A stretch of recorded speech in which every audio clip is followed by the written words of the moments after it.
era persepsi dibangun oleh tim sukses yang memainkan drama dan tampilan menarik.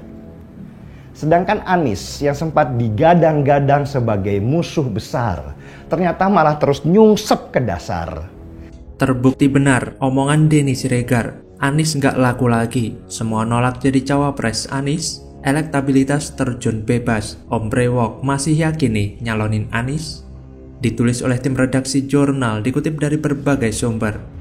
Anies dulu berharap dapat limpahan pendukung Prabowo yang nyebrang karena nggak suka Prabowo masuk kabinet Jokowi. Tapi ternyata sekarang Anies salah. Ketika nama Prabowo naik, pendukung Prabowo yang sempat ke Anies akhirnya kembali lagi ke Prabowo. Karena mereka sudah mengira bahwa Anies nggak akan bisa maju Pilpres karena koalisi perubahan terlihat rapuh dan malah berantem mulu di dalam. Sepertinya kalau saya amati, nasib bakal calon presiden atau bacawapres yang didukung oleh Partai Nasdem ini terlihat sungguh sangat-sangat memprihatinkan. Karena sampai sekarang, orang-orang yang didekati atau diajak untuk menjadi cawapres Anies Baswedan, itu semua kompak untuk menolak, menghindar semuanya, kabur gitu. Halo, kembali lagi dengan saya Endra Caniago di channel Jurnal 45.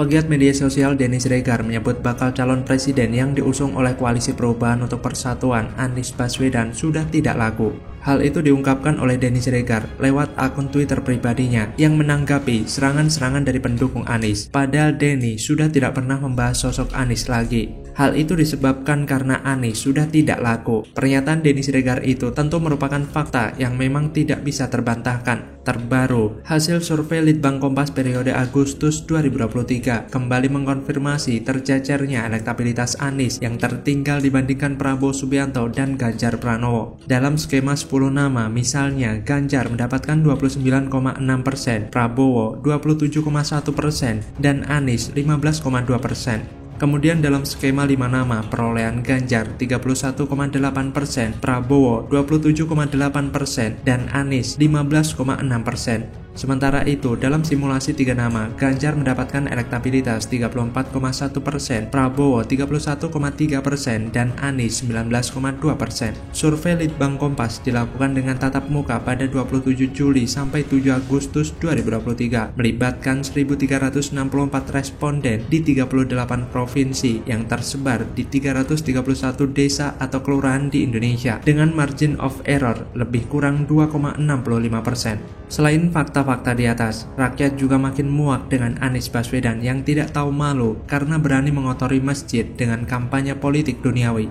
Rakyat juga makin muak dengan buzzer Anies yang salahin media online setelah serang pemerintah dengan data yang salah. Makanya tidak heran jika suara Anies makin anjlok di mata rakyat. Rakyat juga sudah cerdas, tidak mudah percaya lagi dengan pencitraan Anies Baswedan soal kesejahteraan rakyat. Rakyat juga sudah melihat sendiri bagaimana Anies menggebu-gebu ingin sekali jadi presiden. Padahal Nabi pernah berpesan jangan pilih orang yang haus jadi pemimpin. Bukan hanya nama Anies yang sudah tidak laku di mata rakyat, namanya juga sudah redup di mata partai. Nasdem menyalahkan Demokrat dan PKS karena nama Anies anjlok. Nasdem mengatakan juga Demokrat memaksa AHY jadi pendamping Anies. Sebaliknya, Demokrat mengatakan Nasdem tidak suka AHY. Sesama partai pengusung Anies saja tidak kompak, bagaimana mungkin mereka bisa meyakinkan rakyat milih Anies? Dan untuk menyatukan ketiga partai tersebut, Anies sekarang pakai gaya politik baru, makin berani mengatakan bahwa dirinya antitesa Jokowi. Bahkan Anies berani mengatakan jika pemilu bukan soal meneruskan yang kemarin, ini semakin membuktikan bahwa benar Anies anti Jokowi. Jadi semua ocehan petinggi Nasdem yang mengatakan Anies akan melanjutkan program Jokowi hanya omong kosong. Jadi makin jelas jika Anies memang tidak sejalan dengan Jokowi yang disukai mayoritas rakyat Indonesia. Minimnya prestasi Anies dan jarak yang dia ciptakan terhadap warga yang waras berbuah pahit sekali. Peluang Anies maju nyapres di 2024 makin menyusut dengan cepat. Namanya makin lemah jika disandingkan dengan para kepala daerah lain yang betul-betul punya prestasi. Alih-alih mengukir prestasi, Anies malah kebanyakan memakai jabatan ini buat kepentingan politis. Tanpa malu-malu, dia memanfaatkan jabatannya untuk memberi memberikan tempat bagi para lawan politik Jokowi. Monas selalu tersedia buat kegiatan gerombolan kadrun, bahkan balai kota yang ditutup buat aduan rakyat malah dibuka Anies buat Amin Rais berkampanye menjelekan Jokowi. Akhir kata, apakah rakyat mau milih Anies yang tidak mau melanjutkan program Jokowi yang hasil kerjanya membuat 82% rakyat puas? Lantas bagaimana kalau menurut Anda?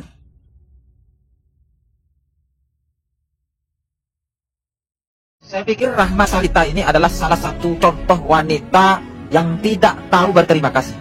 Kalau kau memang sudah gak betah di Indonesia, sudah, gampang-gampang aja, pulang. Rahma Sarita, kader Nasdem dan keturunan Yaman, hina lewat puisi, negeri para bajingan, publik geram, minta diusir. Ditulis oleh tim redaksi jurnal, dikutip dari berbagai sumber. Kebijakan dan proyek pembangunannya hanya untuk cari cuan. Pendidikan, kesehatan, bahkan hukum jadi barang dagangan.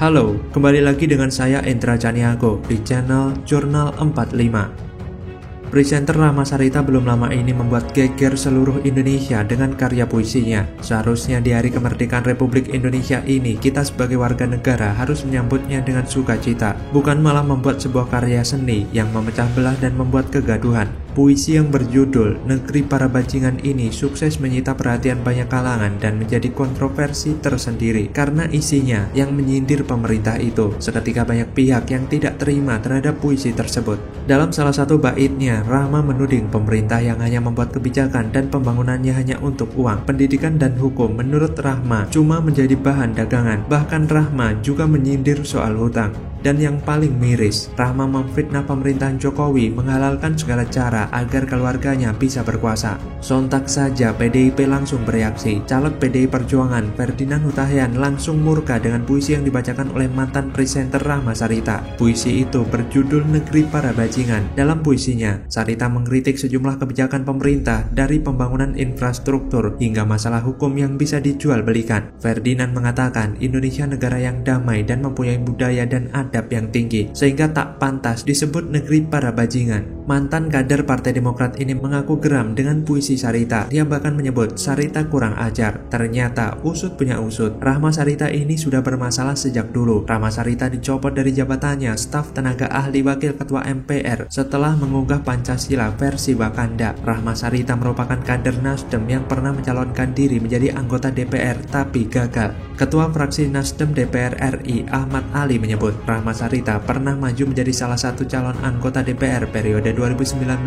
sampai 2024 mewakili Partai Nasdem. Menurutnya, Rahma Sarita saat itu maju mewakili daerah pemilihan Jawa Timur atau Jatim.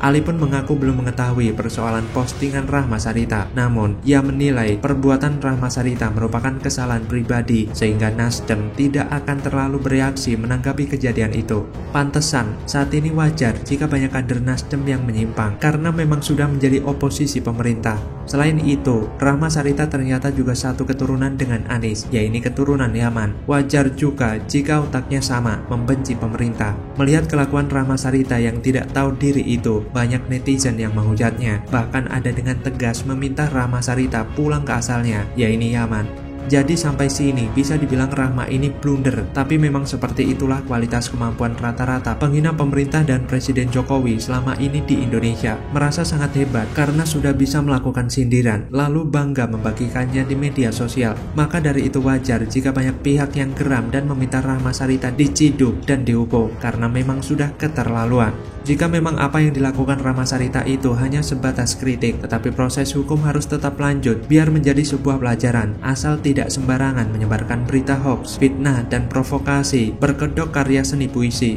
Setiap orang bebas mengeluarkan pendapat, tetapi setiap orang harus bertanggung jawab atas ucapannya, jadi tidak asal bicara. Lantas bagaimana kalau menurut Anda?